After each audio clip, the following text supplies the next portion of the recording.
Мира, ты права, полная изоляция нужна. Мы по себе знаем, да?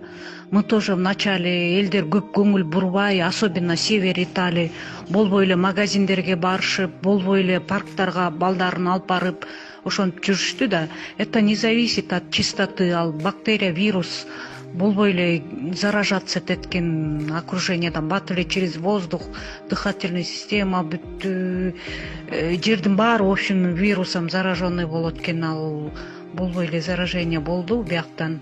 Анан когда начали умирать родственники север Италии, ар бир семьядан через родственников тиги каза болду, бул каза болду от коронавируса дегенде, ошондо гана элдер жүрөгү түшүп, качан смертность көбөйө баштаган да. Ошондон анан элдер чыкпай, ой, это уже через месяц, башында эле чыкпаш керек болчу. Болбой эле көчөлөрдө жүрүштү. Болбой эле жанагындай көп местолар иштейт да, все равно люди на работу ходили и заражались, особенно жана метро менен передвигаться эткен чоң шаарларданчы. И теперь азыр уже жанына күч келип, уже смертность такыр азайбай эле күндөн көбөйүп атканда, азыр эми элдердин жүрөгү түшүп, мертвая тишина болуп, эч ким эшикке чыкпай, только продовольственный, промышленный где продукты ошолор гана иштеп атат, калганы полностью закрылись.